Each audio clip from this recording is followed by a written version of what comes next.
अयोध्या में बड़ा आनंद हुआ। महाराज दशरथ के जीवन की प्यास आज शांत हुई। जीवन में दुख के बाद जब सुख आता है तो सुख का एहसास होता है, सुख का महत्व पता चलता है। लेकिन सुख से भी ज्यादा हृदय आनंदित तब होता है जब कभी आनंद आता है। सुख और आनंद में अंतर। सुख संसार में मिल सकता है लेकिन आनंद तो भगवान में मिलता है। और महाराज दशरथ को आज आनंद भी अगर मिल रहा है तो साधारण नहीं मिल रहा, मानो ब्रह्मानंद समान, मानो ब्रह्म उनके घर में आया है तो ब्रह्म का आनंद। अच्छा, आया तो ब्रह्म है। ब्रह्म का आनंद तो बड़े बड़े योगी महर्षियों को तपस्या से प्राप्त होता है, लेकिन महाराज दशरथ के घर में वो ब्रह्म बालक बनकर के आया है, नन्हा सा छोटा सा।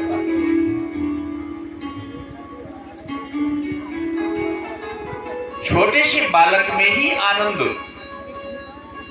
महाराज दशरथ ने कहा कि जाकर नाम सुनत शुभ हुई।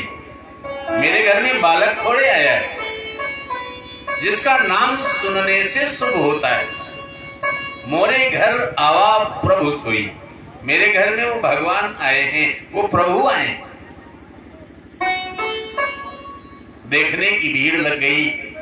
महाराज दशरथ के आंगन में भीड़ लगी है, सब लोग देख रहे हैं।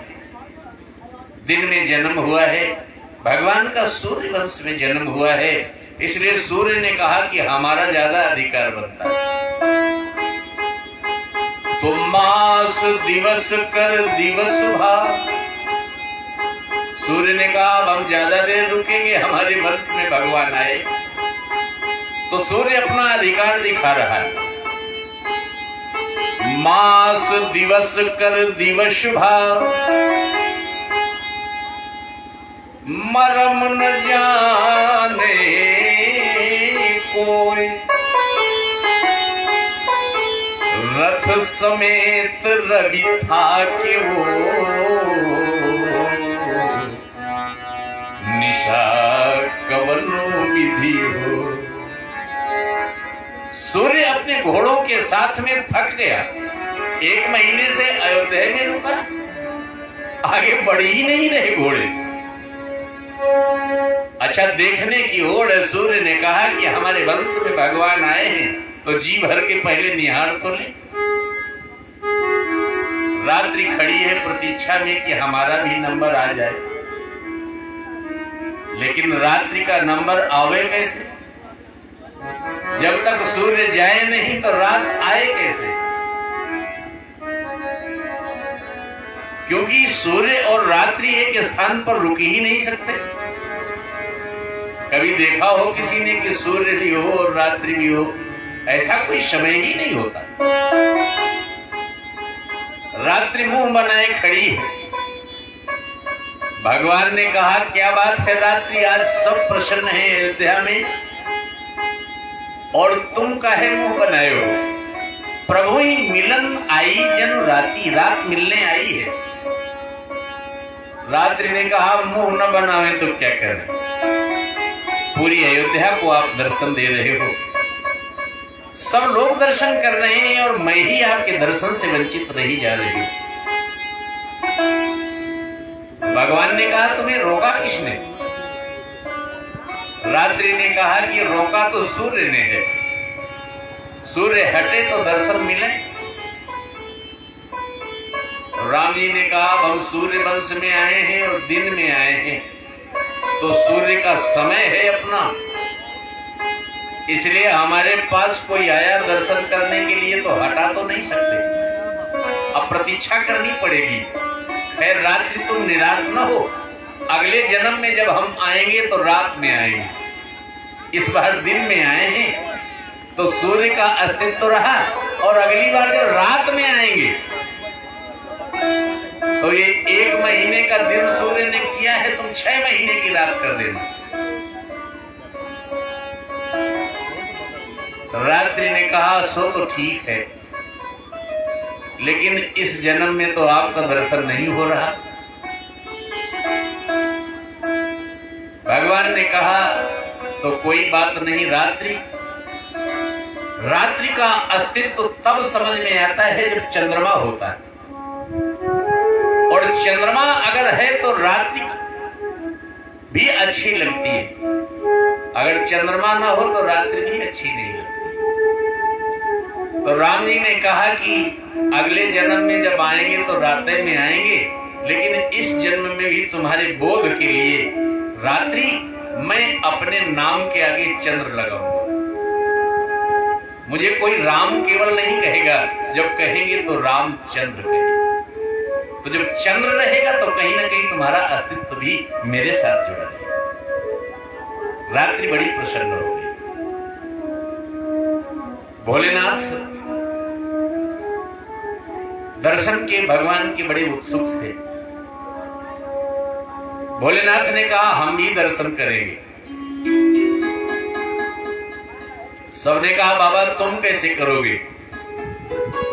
भोलेनाथ ने कहा कुछ भी हो, राम जी का दर्शन जैसे मिले तैसे करेंगे।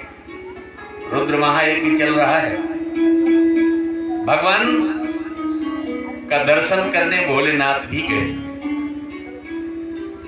एक ज्योतिषी बनकर के गए, एक शिष्य अपना बनाया,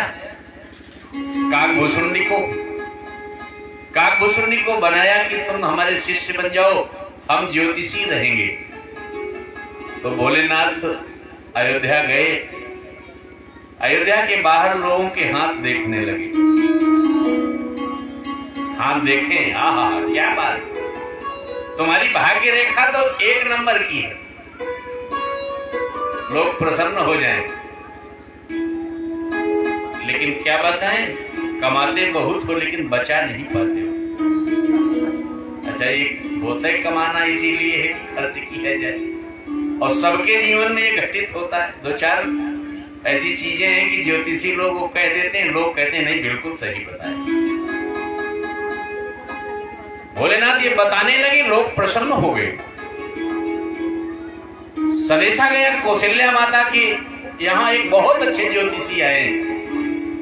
कौशल्या माता ने कहा तो पहले उन्हीं को बुलाओ, हम अपने बेटा की रेखा दिखा दें। काकभूषुंडी ने कहा बाबा हम भी चलेंगे, अकेले न जाना।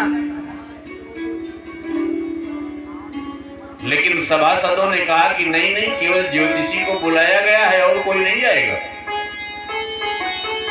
काकभूषुंडी ने कहा बाबा अगर हमको न ले गए तो हम तुम्हारी पोल पट्टी खोल देंगे कि ये ज्योतिषी नहीं। तो बाबा ने कहा कि देखो भाई, ये चेला हमारा साथ में जाएगा, क्योंकि हम हो गए बूढ़े, हमारी नजर थोड़ी कमजोर है। तो ऐसा है कि रेखा ये देख लेगा और फल हम बता देंगे। तो काकभूषुंडी को भी लेकर के गए। अयोध्या की गलियों में जाकर के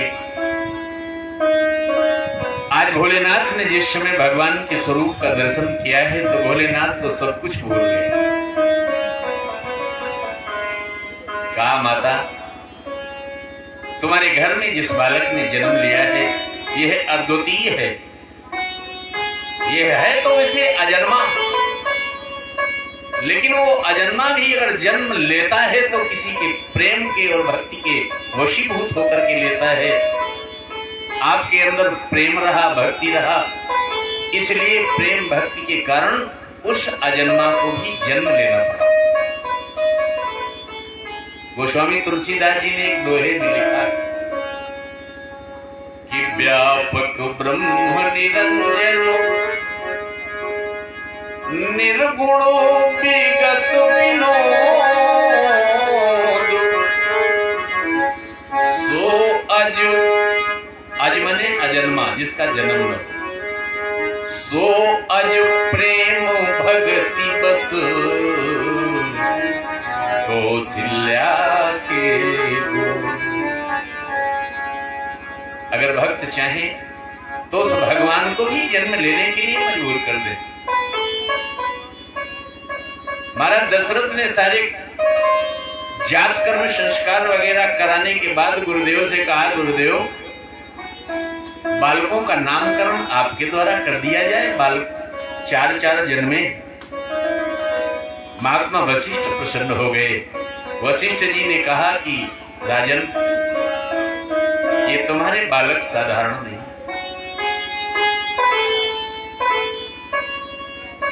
अगर राजा दशरथ तुम वेद हो तो वेद तत्व तो नृप शुद्ध चारी, ये वेदों के तत्व,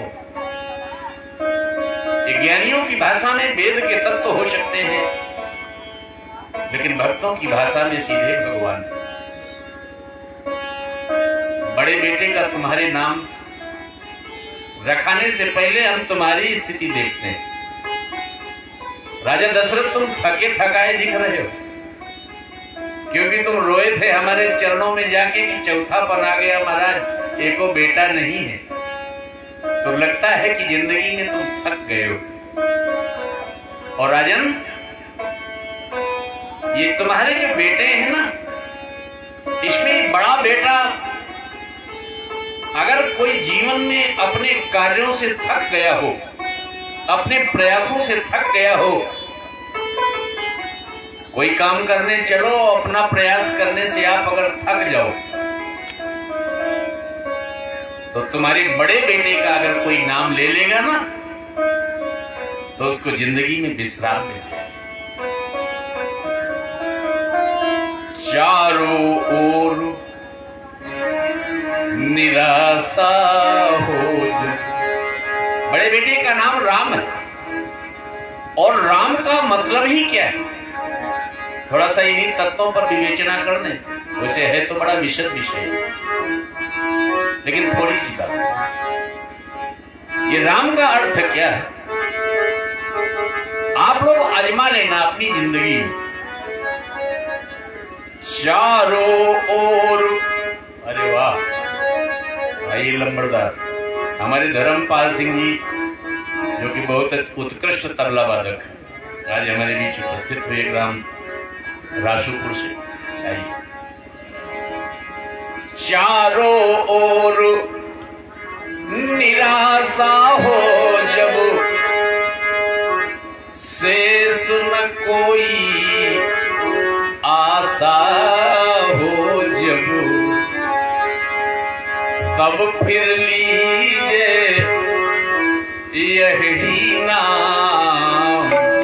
ये आपके लिए बता, महात्मा वशिष्ठ ने यही कहा है, यदि चारों ओर निराशा हो, अपने प्रयासों से आप थक चुके हो, शेष न कोई आशा हो जब, तब फिर लीजिए यही नाम। श्री राम जय राम जय जय राम, श्री राम जय राम जय जय राम, श्री राम जय राम जय जय राम। तब फिर लीजिए ये ही नाम, तब फिर लीजिए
विश्राम देता हो, ये है वो नाम। अंत समय तक आवेगा, श्री राम जय राम जय जय राम, श्री राम जय राम जय जय राम, श्री राम जय राम जय जय राम। पहले बेटे का नामकरण कर दिया। महात्मा वशिष्ठ ने कहा कि दशरथ, तुम्हारे लिए नहीं, संसार में किसी को भी निराशा हो गई हो, कोई भी थकान महसूस करता हो जीवन में, तो राम का नाम ले लेगा तो विश्राम मिल जाएगा। विश्राम मिल गया। विश्राम कहाँ मिलता है आजकल? तो थके थकाए आदमी विश्राम बिस्तर में करते हो।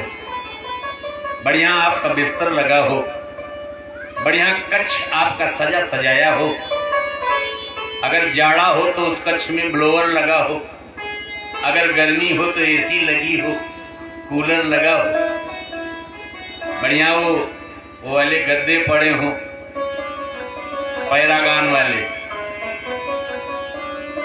आपको आराम मिलेगी। लेकिन सही बताओ कि अगर पेट में कुछ ना हो तो नींद आएगी? चाहे जितने बढ़िया गद्दा आएगी नींद? नहीं आएगी ना। चाहे जितने अच्छे बिस्तर हो, चाहे जितना अच्छा कमरा बना हो, लेकिन अगर पेट में कुछ नहीं है तो नींद तो नहीं आएगी, कहां आराम मिलेगी? महात्मा वशिष्ठ की लेखनी को देखिए। महात्मा वशिष्ठ ने कहा, दशरथ, जब किसी के भरण पोषण की समस्या आ जाए तो पहले बेटे का नाम तो आराम के लिए लिया जाएगा, लेकिन तुम्हारे दूसरे बेटे का नाम अगर कोई ले लेगा तो उसका भरण पोषण हो जाएगा। दूसरे बेटे का नाम है भरत। भरत में 3 अक्षर, भारत। भाईति भरणम, राइति रशनम, ताइति तरणम, भरणम रशनम तरणम इति भरत कथ्यते। हिंदी में समझ, विश्व भरण पोषण कर जोई, ताकर नाम भरत। विश्व भरण पोषण कर जोई, विश्व भरण पोषण कर जोई, ताकर नाम भरत यश होई, ताकर नाम भरत यश होई।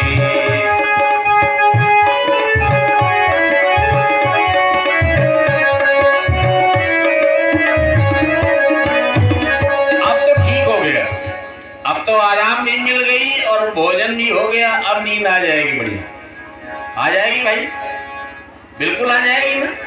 अच्छा, एक शर्त और बता दें हम। जैसे मान लो आप खा पी के बढ़िया आराम से अपने कक्ष में ताला बंद करके अपने बिस्तर में लेटे हैं, और कोई फोन कर दे कि जहां आप लेटे हो तो आपके कमरे के बाहर एक डाकू खड़ा, और अगर आपका पता चल जाए तो आपके प्राण ले लेगा, तो सही बताओ, नींद आएगी? आएगी नींद? नहीं आएगी। रात भर उलटते पलटते रहोगे। महात्मा वशिष्ठ ने एक सिस्टम बनाया। बड़े भाई राम, उनके बाद भरत, इसके बाद लक्ष्मण जी का नंबर था, लेकिन वशिष्ठ जी ने लक्ष्मण जी का नाम पहले नहीं रखाया, पहले शत्रुघ्न जी का रखा है। शायद यही अध्यात्म जुड़ा इससे, कि जब व्यक्ति को भरण पोषण भी हो जाए, व्यक्ति के आराम के संसाधन भी हो जाए, तो व्यक्ति को शत्रु का भय हो सकता है। और अगर शत्रु का भय कभी आपको हो जाए ना, तो फिर शत्रुघ्न जी का नाम ले लेना।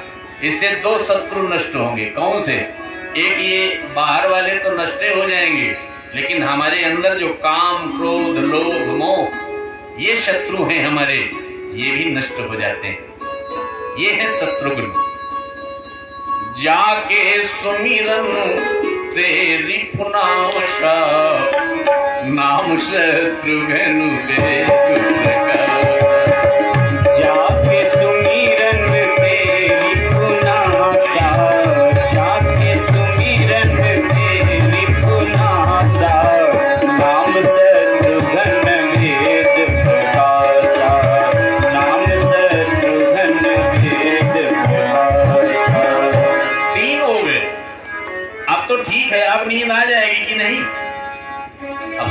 हो गया, अब आपका भरण पोषण भी हो गया, आराम के संसाधन भी हो गए, शत्रु का भय भी खत्म हो गया। अब आ जाएगी नींद ना? क्यों मास्टर साहब? लोगों ने कहा कि अब कोई समस्या नहीं, तो चौथे का नामकरण ना कराया जाए, काम चल जाएगा। अगर तीने से काम बन रहा है। एक संत कहते थे कि समस्या खत्म नहीं हो गई तीन को पा करके, बल्कि समस्या तो अब शुरू हुई। क्या? चैतन्य महाप्रभु कहा करते थे कि धर्मात्मा धनवान जरूर होता है। जो भी धर्मात्मा है वो एक न एक दिन धनवान जरूर होता है, लेकिन एक समस्या है कि धनवान होने के बाद वो धर्मात्मा बना रहेगा कि नहीं। लोग अपने लक्ष्य को भूल जाते हैं, और ये सब पाने के बाद जिसने हमें दिया है उसको न भूलें। यही तो काम है लक्ष्मण का। लक्ष्मण माने लक्ष्य मना यस्य स लक्ष्मण, जिसका मन सदैव लक्ष्य की ओर लगा रहता हो वही तो लक्ष्मण है। जीवन में जिसे लक्ष्य की प्राप्ति न हो रही हो वो लक्ष्मण का स्मरण करे, लक्ष्य की प्राप्ति हो जाएगी। हमें अपना लक्ष्य नहीं पता है कहां जाना है। एक संत लिखते हैं कि जाना तुझे कहां था, तू जा कहां रहा है।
चारों भाइयों का नामकरण हो गया।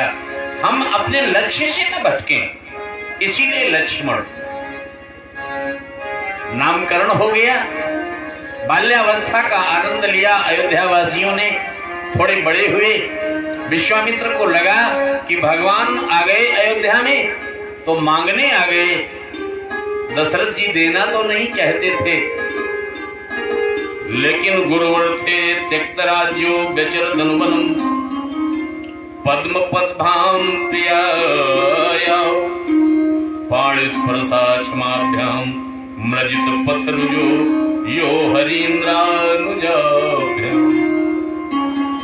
वैरूप्या शूर्पणख्या प्रिय विरहर्षारोपित भ्रूविजृंभ त्रस्ताभिर्बद्ध सेतुः फलदोदनहं कौशलेन्दुकलाम्। भागवत में बड़ी संक्षिप्त में राम कथा लिखी। विश्वामित्र जी को के साथ गए, राक्षसों का वध किया। अहिल्या का उद्धार करने के बाद महाराज जनक के स्वयंवर में गए और वहां पर सीता जी के साथ इनका विवाह। सीता जी जगत जननी और सीता जी का स्मरण इसलिए करना चाहिए कि सीता जी हमें निर्मल मति देती हैं, निर्मल बुद्धि देती हैं, ताकि युगपद कमल मनाओ जासु कृपा निर्मल मति पाओ। अगर हमको अपनी बुद्धि अच्छी बनानी है तो माता का स्मरण करना चाहिए। सीता जी के साथ विवाह होकर के आया। राम के राज्याभिषेक की तैयारियां हो रही थी, लेकिन माता कैकेयी ने उनको वनवास दे दिया। वनवास प्राप्त हो गया। राम जी ने वनवास को स्वीकार किया। वाह, हमारे आचार्यों ने इस रुद्र महायज्ञ में यज्ञोपवीत का कार्यक्रम रखा और ये हमारे बटुक लोग, इनका यज्ञोपवीत हुआ। ये यज्ञोपवीत बड़ी आवश्यक है, आवश्यक संस्कार है। हम लोग इन संस्कारों को ध्यान में रखें। इन संस्कारों के बिना हम अपने जीवन में बहुमूल्यता नहीं ला पाते। हमारे जीवन में संस्कार का बहुत बड़ा महत्व है। संस्कार तो सबके होते हैं, भगवान का भी हुआ है। वैसे ही संस्कार आज हमारे बीच में हुए। संस्कार का महत्व 1 मिनट में आपको बता दूं। जैसे आप चले जा रहे हो रास्ते रास्ते और एक लोहे की कील लग जाए और लोहे की कील घाव कर जाए, रक्त निकाल देती है, तो डॉक्टर के पास जाना पड़ेगा, टिटनेस का इंजेक्शन लगवाना पड़ेगा। अच्छा, कभी कभी लोग दांत खोदते हैं, तो हमने सुना है कि पिन से दांत खोदते हैं। मास्टर साहब, तो हमारे यहाँ एक बार स्कूल में एक लोग पिन से दांत खोदते थे, न जाने कैसा हुआ कि वो पिने अंदर चली गई और पिन अंदर चली गई, बेचारे बड़े परेशान। डॉक्टरों के पास जाए, उन्होंने खूब उनको चिकनी चीजें खिलाई कि किसी तरह पिन निकल जाए, लेकिन बड़ी परेशानी के बाद वह पिन निकली, बड़ा रुपया खर्च किया गया। एक लोहे की पिन अंदर चली गई पेट में, तो डॉक्टर के पास जाना पड़ा। ये लोहा संस्कारित नहीं था, तो ये बिना संस्कार का लोहा अंदर गया, तो आपको डॉक्टर के पास जाके इलाज कराना पड़ा। और इसी लोहे को जब संस्कारित कर दिया जाता है तो लोहासो बन जाता है, और लोहासो जब बन जाता है तो दुकानों में बोतलों में भरकर बिकता है, फिर पैसा देके खरीदते हो, कहते हो कि लोहा की कमी है हमारे शरीर। डॉक्टर बताते हैं कि आयरन की कमी है आपके अंदर। तो जब लौह तत्व की कमी होती है तो फिर वही लोहासो हमारे लिए औषधि बन जाता है। क्यों? पहले तो पूरा का पूरा लोहे खा गए थे, वो फायदा नहीं किया, केवल इसलिए कि वो लोहा संस्कारित नहीं था। और इस लोहासो को, लोहे को ही संस्कारित कर करके लोहासो तैयार कर दिया गया, तो हमारे लिए औषधि बन गया। इतना महत्व है हमारे जीवन में संस्कार। आज अपने बेटों के लिए लोग खरीद रहे हैं, मोटरसाइकिल खरीदते हैं, कार खरीदते हैं। निवेदन करूं, कार की उतनी जरूरत नहीं है जितनी संस्कार की जरूरत है। अगर बेटे को कार दोगे तो वो बड़ा आदमी कहा जाएगा, लेकिन संस्कार दोगे तो भला आदमी कहा जाएगा। यह संस्कार का महत्व हमारे जीवन